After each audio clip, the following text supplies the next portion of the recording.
अस्सलाम वालेकुम। की हाल चाल है ਤੁਹਾਡਾ?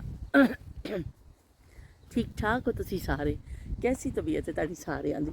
अल्लाह करे तुसी सारे हसते रवो ते वास्ते रवो ते सोहना चमकदा होया दिन एक होर आ गया वे सनी डे ते मैं जा रही हाँ राफे हाउस ते उत्थे असी टाइम गुजारांगे, शाम तक असी रवांगे, गपशप करांगे। अज एक फैमिली फ्रेंड भी आ रहे ने साडे ते असी बड़ा भी फन करना है, सारिਆਂ ने खाने शाने भी खाने ने ते बड़ा करना है। ते अज मैं कोशिश कर रही हाँ, मैं तुहानूं दिखानी हाँ। देखो ਇਹ ਰਸਤਾ ਵੀ ਅਮੂਮਨ ਜਿੱਥੋਂ ਮੈਂ ਜ਼ਿਆਦਾਤਰ ਵਾਕ ਕਰਨ ਜਾਂਦੀ ਹਾਂ ਨੀਚੇ ਇੱਥੇ ਉਤਰ ਜਾਂਦੀ ਹਾਂ ਜਾਂ ਉਹ ਰੜਦੇ ਉਹ ਨੀਚੇ ਤੇ ਇੱਕ ਰਸਤਾ ਇੱਥੋਂ ਦੀ ਜਾਂਦਾ ਵੇ। ਇਹ ਹੈ ਤੇ ਬੜਾ ਡੇਂਜਰਸ ਰਸਤਾ ਕਿ ਬਈ ਭਾਵੇਂ ਮੇਰੀ ਹੱਡੀ ਪਸਲੀ ਟੁੱਟ ਜਾਏ ਦਿਖਾਉਣ ਦੇ ਚੱਕਰ ਵਿੱਚ, ਪਰ ਇਹ ਵੀ ਜਿਹਨਾਂ ਦਿਨਾਂ 'ਚ ਬਾਰਿਸ਼ ਹੁੰਦੀ ਹੈ ਉਹਨਾਂ ਦਿਨਾਂ 'ਚ ਤਾਂ ਬਿਲਕੁਲ ਵੀ ਨਹੀਂ ਜਾ ਸਕਦੀ ਨਾ, ਕਿਉਂਕਿ ਇੱਥੇ ਜਿਹੜਾ ਘਾਹ ਹੁੰਦਾ ਸਲਿੱਪਰੀ ਹੋ ਜਾਂਦਾ ਹੈ, ਜ਼ਮੀਨ ਗਿੱਲੀ ਹੁੰਦੀ ਹੈ ਤੇ ਬਸ ਬਈ ਫਿਰ ਇੱਥੋਂ ਬੰਦਾ ਐਸਾ ਤਿਲਕਦਾ ਵੇ ਕਿ ਉਹਦਾ ਗੋਡਾ ਗਿੱਟਾ ਜਿਹੜਾ ਨਾ ਉਹ ਖਤਮ ਹੋ ਜਾਂਦਾ ਵੇ। ਬਹਰਹਾਲ ਅੱਜ ਸੁੱਕਾ ਵੇ ਕਿਉਂਕਿ ਸਨੀ ਡੇ ਵੇ ਤੇ ਮੈਂ ਤਾਂ ਅੱਜ ਇੱਥੋਂ ਜਾ ਕੇ ਤੁਹਾਨੂੰ ਇਹ ਵਾਲਾ ਰਸਤਾ ਵੀ ਦਿਖਾਉਂਦੀ ਹਾਂ। ਬਸ ਅੱਲਾ ਹੀ ਰਹਿਮ ਕਰੇ, ਥੋੜ੍ਹੀ ਜਿਹੀ ਦੁਆ ਮੰਗਦੇ ਹੋ ਮੇਰੇ ਵਾਸਤੇ। ਚਲੋ ਬਈ ਹੁਣ ਚੱਲਦੇ ਹਾਂ ਅਸੀਂ। ਤੇ ਮੈਨੂੰ ਮੇਰੀ ਦਾ ਧਿਆਨ ਥੋੜ੍ਹਾ ਥੱਲੇ ਵੀ ਜਾਏਗਾ। ਮੈਨੂੰ ਉਸਮਾ ਨੇ ਕਮੈਂਟ ਕੀਤਾ ਕੱਲ੍ਹ ਕਿ ਬਾਜੀ ਅਸੀਂ ਤੇ ਜਿਹੜੇ ਨਵੇਂ ਕੱਪੜੇ ਹੁੰਦੇ ਨੇ ਉਹ ਫੋਲਦੇ ਨੇ ਅਲੱਗ ਤੋਂ ਧੋ ਕੇ ਹੱਥ ਦੇ ਨਾਲ ਹੈਂਡ ਵਾਸ਼ ਕਰਨੇ ਆ, ਕਿਉਂਕਿ ਸਾਡੀ ਅੰਮੀ ਨੇ ਇਹੀ ਸਿਖਾਇਆ। ਤੇ ਵਾਕਈ ਵੀ ਮਾਵਾਂ ਬੜੀ ਅੱਛੀ ਤਰਬੀਅਤ ਕਰਦੀਆਂ ਨੇ ਬੱਚੀਆਂ ਦੀਆਂ, ਤੇ ਉਹਨਾਂ ਦੀ ਸਿਖਾਈਆਂ ਹੋਈਆਂ ਜਿਹੜੀਆਂ ਚੀਜ਼ਾਂ ਨੇ ਨਾ ਉਹ ਜ਼ਿੰਦਗੀ ਭਰ ਕੰਮ ਆਉਂਦੀਆਂ ਨੇ। ਮੈਂ ਬਿਲਕੁਲ ਸਲੋ ਚੱਲ ਰਹੀ ਹਾਂ ਕਿਉਂਕਿ ਢਲਾਨ ਬਹੁਤ ਜ਼ਿਆਦਾ ਵੇ। ਦੇਖੋ ਮੇਰੇ ਹਰਕਤਾਂ ਵੀ ਤਾਂ ਦੇਖੋ ਕਿ ਖਾਮ ਖਾ ਦਾ ਪੰਗਾ ਲੈ ਲਿਆ। ਉਹ ਸਿੱਧੀ ਰੋਡ ਜਿਹੜੀ ਉਹ ਸਹੀ ਸੀ, ਇਹਦਾ ਥੋੜ੍ਹਾ ਡੇਂਜਰਸ ਰਸਤਾ ਵੇ। ਤੇ ਮਾਵਾਂ ਸਿਖਾਉਂਦੀਆਂ ਨੇ ਤੇ ਫਿਰ ਉਸ ਤਰ੍ਹਾਂ ਹੀ ਬੱਚੀਆਂ ਫਿਰ ਕਰਦੀਆਂ ਰਹਿੰਦੀਆਂ ਨੇ। ਤੇ ਕੀ ਕਹਿੰਦੇ ਨੇ, ਓਏ ਹੋਏ ਹੋਏ ਹੁਣ ਡਰ ਲੱਗਾ ਚਿੜੀ ਵੀ ਮਰੀ ਪਈ ਹੋਈ ਹੈ ਵਿਚਾਰੀ ਇੱਥੇ। ਤੇ ਚਿੜੀ ਮਰਨ ਤੋਂ ਯਾਦ ਆਇਆ ਕਿ ਜਦੋਂ ਅਸੀਂ ਬਚਪਨ ਦੀ ਇੱਥੇ ਮਰੀ ਪਈ ਹੈ, ਹੋਏ ਹੋਏ ਵਿਚਾਰੀ ਕਿਤੇ ਮਰ ਗਈ ਹੋਣੀ ਹੈ ਕਿਸੇ ਤਰੀਕੇ ਨਾਲ, ਕਿ ਜਦੋਂ ਅਸੀਂ ਬਚਪਨ 'ਚ ਆਲਣੇ ਬਣਦੇ ਹੁੰਦੇ ਸਨ ਚਿੜੀਆਂ ਦੇ। ਸਾਰਿਆਂ ਨੇ ਦੇਖੇ ਹੋਣੇ ਨੇ ਚਿੜੀਆਂ ਦੇ ਆਲਣੇ, ਬੂਟਿਆਂ ਦੇ ਉੱਪਰ ਹੋਣੇ ਆਲਣੇ, ਤੇ ਇੰਨੇ ਉਹ ਚੰਗੇ ਲੱਗਦੇ ਚਿੜੀਆਂ ਨੇ ਆ ਕੇ ਪਾਣੇ, ਆਪਣੇ ਘਰ ਬਣਾਉਣੇ ਜਾਂ ਕਿਸੇ ਰੋਸ਼ਨਦਾਨ ਵਿੱਚ ਬਣਾ ਲੈਣੇ। ਘਰਾਂ ਵਿੱਚ ਜਿਹੜੇ ਰੋਸ਼ਨਦਾਨ ਹੁੰਦੇ ਸਨ ਉਹਦੇ 'ਚ ਅਕਸਰ ਚਿੜੀਆਂ ਆਲਣੇ ਪਾ ਲੈਂਦੀਆਂ ਸਨ। ਤੇ ਸਾਡੇ ਅੱਬੂ ਨੇ ਕਹਿਣਾ ਕਿ ਬਈ ਇਹਨਾਂ ਦਾ ਆਲਣਾ ਨਾ ਕੋਈ ਛੇੜੇ, ਚਿੜੀਆਂ ਦੇ ਆਲਣੇ ਨੂੰ ਹੱਥ ਨਾ ਲਾਈਓ ਬੇਟਾ, ਇਹਨਾਂ ਨੇ ਅੰਡੇ ਦਿੱਤੇ ਹੋਣੇ ਨੇ। ਉਹ ਫਿਰ ਇਸ ਤਰ੍ਹਾਂ ਕਰਕੇ ਅਸੀਂ ਆਲਣਿਆਂ ਨੂੰ ਹੱਥ ਨਾ ਲਾਣਾ।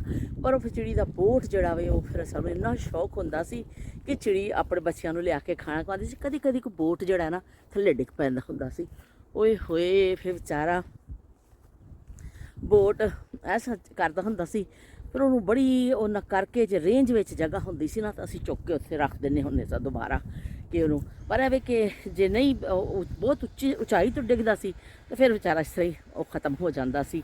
ਅਤੇ ਉਹ ਬਚਪਨ ਦੀਆਂ ਯਾਦਾਂ ਕਿ ਜਦੋਂ ਚਿੜੀਆਂ ਦੇ ਬੋਟ ਨੂੰ ਅਸੀਂ ਬੜੇ ਸ਼ੌਕ ਨਾਲ ਦੇਖਣੇ ਹੁੰਦੇ ਸਾਂ ਅਤੇ ਚਿੜੀਆਂ ਵਾਸਤੇ ਪਾਣੀ ਪਾ ਕੇ ਰੱਖਿਆ ਜਾਂਦਾ ਸੀ ਕਿ ਚਲੋ ਕੀ ਕਹਿੰਦੇ ਨੇ, ਇਹ ਪਹਿਲੇ ਜਿਹੜੀ ਜਗ੍ਹਾ ਹੈ ਨਾ ਇਹ ਸਾਰੀ ਅੱਜ ਤੋਂ ਸ਼ਾਇਦ 5 ਸਾਲ ਪਹਿਲੇ ਇੱਥੇ ਬੱਚਿਆਂ ਦਾ ਬੜਾ ਅੱਛਾ ਇੱਕ ਉਹਨਾਂ ਨੇ ਸਾਡੀ ਕਲੋਨੀ ਵਾਲਿਆਂ ਨੇ ਇੱਕ ਬਣਾਇਆ ਸੀ। ਇਸ ਤਰ੍ਹਾਂ ਝੂਲੇ ਸਨ ਔਰ 2-4 ਚੀਜ਼ਾਂ ਲੱਗੀਆਂ ਸਨ ਕਿ ਪਾਰਕ ਟਾਈਪ ਸੀ ਕਿ ਬੱਚਿਆਂ ਨੂੰ ਤੁਸੀਂ ਲੈ ਆਵੋ। ਫੈਮਿਲੀ ਜਿਹੜੀ ਇੱਥੇ ਫੈਮਲੀਜ਼ ਰਹਿੰਦੀਆਂ ਨੇ ਉਹ ਕਰਨ। ਪਰ ਇੱਥੇ ਫਿਰ ਉਹ ਕੁਛ ਐਸੇ ਲੋਕ ਆ ਕੇ ਮਿਊਜ਼ਿਕ ਲਾ ਲੈਂਦੇ ਸਨ। ਕੁਛ ਐਸੇ ਲੋਕ ਆਉਣ ਲੱਗ ਗਏ ਕਿ ਫਿਰ ਉਹ ਕੌਂਸਲ ਵਾਲਿਆਂ ਨੂੰ ਜਾ ਕੇ ਲੋਕਾਂ ਨੇ ਸ਼ਿਕਾਇਤ ਕੀਤੀ ਕਿ ਵੀ ਸਾਡਾ ਤਾਂ ਸਿਰ ਪੀੜ ਇਹਨਾਂ ਨੇ ਲਾ ਦਿੱਤਾ ਵੇ ਅਤੇ ਖ਼ਤਮ ਕਰੋ। ਉਹ ਫਿਰ ਉਖਾੜ ਖੂੜ ਕੇ ਲੈ ਗਏ। ਹੁਣ ਬਿਲਕੁਲ ਉਜਾੜ ਜਿਹਾ ਹੋ ਗਿਆ ਵੇ। ਤੇ ਬਸ ਉਹ ਯਾਦਾਂ ਹੀ ਰਹਿ ਗਈਆਂ। ਯਾਦਾਂ ਜਿਹੜੀਆਂ ਨੇ ਉਹ ਯਾਦਾਂ ਕਿਤੇ ਪਿੱਛਾ ਨਹੀਂ ਛੱਡਦੀਆਂ, ਇਹ ਨਾਲ ਹੀ ਚੱਲਦੀਆਂ ਨੇ ਭਾਵੇਂ ਕਿਸੇ ਕਿਸਮ ਦੀਆਂ ਹੋਣ। ਯਾਦਾਂ ਜਿਹੜੀਆਂ ਨੇ ਇੱਥੇ ਹੁਣ ਥੋੜ੍ਹੀ ਜਿਹੀ ਸੀੜੀਆਂ ਬਣੀਆਂ ਹੋਈਆਂ ਨੇ ਉੱਪਰੋਂ ਦੇਖੋ। ਉੱਥੋਂ ਮੈਂ ਚੱਲਦੀ ਆ ਗਈ ਹਾਂ, ਚਲਦੀ ਹੁਣ ਇੱਥੇ ਆ ਗਈ ਹਾਂ। ਹੁਣ ਸੀੜੀਆਂ ਵੀ ਬੜੇ ਧਿਆਨ ਨਾਲ ਉਤਰੀਆਂ ਨੇ ਕਿਉਂਕਿ ਇਹ ਵੀ ਜਿਹੜਾ ਖਰਾਬ ਜਿਹੀਆਂ ਹੋਈਆਂ ਨੇ। ਅਤੇ ਚਲੋ ਵੀ ਹੌਲੀ ਹੌਲੀ ਉਤਰਨੇ ਆ। ਚੰਨ ਧਰਤੀ ਤੇ ਜਦ ਹੋਵੇ ਤੇ ਤਾਰਿਆਂ ਦਾ ਕੀ ਕਰਨਾ, ਇੱਕੋ ਆਪਣਾ ਬਣ ਜਾਵੇ, ਇੱਕੋ ਆਪਣਾ ਬਣ ਜਾਵੇ, ਬਾਕੀ ਸਾਰਿਆਂ ਦਾ ਕੀ ਕਰਨਾ। गल दिल दी दस सजना, झूठे लारियां दा की करना। हो गल दिल दी दस सजना, झूठे लारियां दा की करना। बहुत मैं ध्यान नाल भी उतरनी आ गाने गांदी गांदी। ये बहुत उच्चा नीचा रस्ता वे, ते बस आइंदा मैं हुण इत्थों आन दी गलती नहीं करनी। मैं तुहानूं दिखाण वास्ते आ गई हाँ, क्योंकि एक पहाड़ी एवें ना देखो, मैं तुहानूं फिर दिखानी आ किन्ना। ओ देखो साडा घर भी नज़र आ रहा वे, नाल कमाल भाई दा घर नज़र आ रहा वे। ये बस उत्थों मैं रिड़दी रिड़दी रिड़दी रिड़दी रिड़दी रिड़दी रिड़दी इधर आ गई हाँ। तो चलो बई, हाले भी थोड़ा जिहा सफ़र साडा बाकी है, असीं नीचे उतरना वे। ते नीचे उतर के मैं एक दफ़ा फिर तुहानूं दिखावांगी।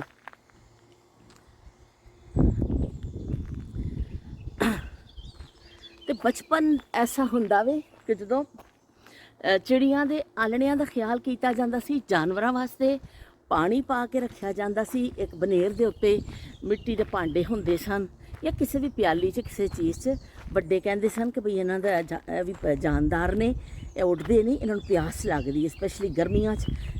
जेह्ड़े उड्डण वाले होंदे पंछी, पखेरू चिड़ियां ते कां, इन्हां वास्ते फिर पानी पा के बनेरियां ते रखा जाता सी कि चलो भी पानी पीन ते कहंदे ने दुआ देणगे। ते कीड़ी वास्ते, कीड़ियां वास्ते जेह्ड़ा ना पाया जाता सी आटा या चीनी। साढ़े अब्बू कहते होंदे सन कि बई कीड़ी नज़र आवे तो फटाफट जाके एक कोना उन्होंने दस्या है सी सानू घर दा। लो बई बखैर खूबी शुक्र है उतर गई हूँ, नीचे सड़क आ गई। एक दफ़ा फिर मैं तुहानूं दिखा देवां कि मैं इत्थे आके साए विच तुहानूं दिखानी हाँ। वो इत्थों तो नज़र भी नहीं आना, मैं बहुत उपर आ गई हाँ। इत्थों तो हुण पिछे जाके दिखानी हाँ, चलो उत्थों शायद नज़र आवे। खासा दूर छड्ड आई हाँ। ते उन्हां वास्ते फिर एक कोने विच ना आटा या चीनी पा दित्ती जाती सी। सारियां कीड़ियां उत्थे जाके ना फिर वो खाण लग जांदियां सन। ते इस तरह फिर उन्हां दा भी ख्याल रखिया जांदा सी कि पानी ते उन्हां नूं चीनी, किसी नूं आटा, ते ओह सारा जे बच्चे ने डिग पैना ना ते फटाफट कहना ओ देखो कीड़ी दा आटा डुल गया, वो कीड़ी दा आटा डुल गया। वो फटाफट बच्चे की तवज्जो जड़ी सी ना दूसरे पासे हो जाती सी कि कित्थे कीड़ी दा आटा डुलिया।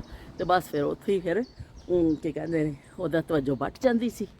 ते आस सी हुण मैं तुहानूं दिखा नहीं सकदी, चलो पिछे रह गया, पर मैं बहुत अज जद्दोजहद कीती है ते जद्दोजहद करके आई हाँ। ते बच्चे दी ध्यान बटाउण वास्ते यह कह दिंदा सी कि कीड़ी दा आटा डुल गया, तो बच्चा देखण लग पैंदा सी।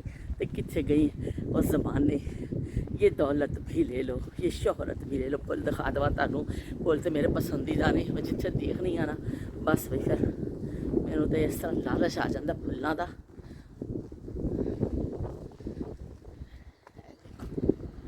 ए देखो किन्ने सोहणे फुल, भी कितना सोहना, ए भी कितना सोहना, बड़े खूबसूरत फुल ने, बड़े ही खूबसूरत।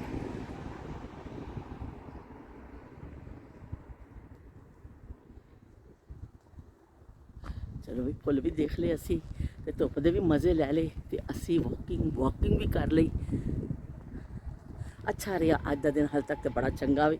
लॉन का सूट पा लिया वे, तो लॉन का सूट पाया होवे समझ लवो कि बई इत्थे मौसम बड़ा चंगा वे कि हुण तुहानूं गर्म मोटे कपड़े नहीं पाने पै रहे। तो उहदे नाल होंदा वे कि तुहाडे जिहड़ा जिसम तुहानूं बड़ा हल्का फील होंदा वे, क्योंकि उत्ते स्वैटर पाओ, शाल पाओ, जराबां पाओ, टोपी पाओ। अल्लाह 5-7 किलो वजन तो वैसे ही लुदना पैंदा हर वेले उत्ते, तो फिर बड़ा मुश्किल लगदा वे। तो फिर ऐसा मौसम आ जाए जो लॉन के कपड़े पै जान, तो बस बई फिर मज़ा आ जाता वे।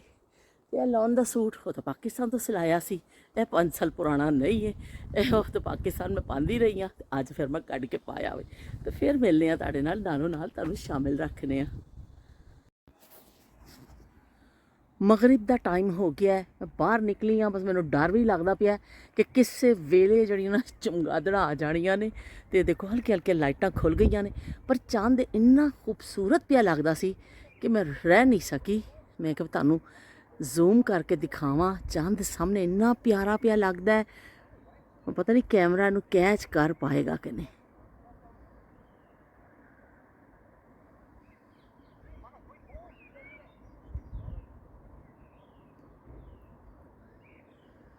बादलों में छुप रहा है चांद क्यों, अपने हुस्न की ज़िया से पूछ लो, चांदनी पड़ी हुई है मांद क्यों, अपनी ही किसी अदा से पूछ लो,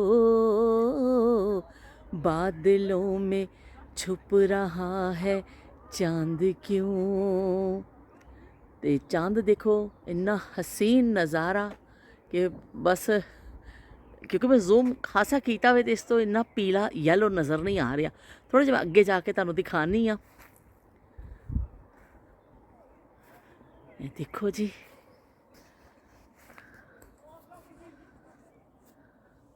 ਮੈਂ ਗਲਤੀ ਹੈ ਕੀਤੀ, ਮੈਂ ਆਪਣੀ ਸਟਿਕ ਨਹੀਂ ਲੈ ਕੇ ਆਈ, ਇਸ ਤੋਂ ਮੇਰਾ ਹੱਥ ਹਿਲ ਰਿਹਾ ਵੇ, ਲੇਕਿਨ ਚੰਦ ਬੜਾ ਸੋਹਣਾ ਪਿਆ ਲੱਗਦਾ ਵੇ।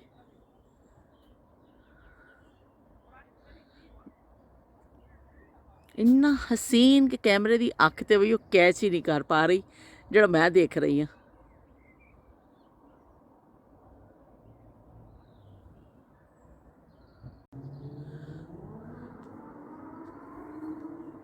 ਅੰਦਰ ਜਾਣ ਨੂੰ ਦਿਲ ਨਹੀਂ ਕਰਦਾ ਪਿਆ। ਪਿੱਛੇ ਜਿਹੜਾ ਚੰਦ ਦਾ ਨਜ਼ਾਰਾ ਆ ਰਿਹਾ ਵੇ, ਇੰਨਾ ਹਸੀਨ ਚੰਦ ਪੀਲੇ ਰੰਗ ਦਾ ਨਜ਼ਰ ਪਿਆ ਆਉਂਦਾ, ਐਸਾ ਲੱਗਦਾ ਸੋਨੇ ਦਾ ਬਣਾ ਕੇ ਕਿਸੇ ਨੇ ਲਾ ਦਿੱਤਾ ਵੇ।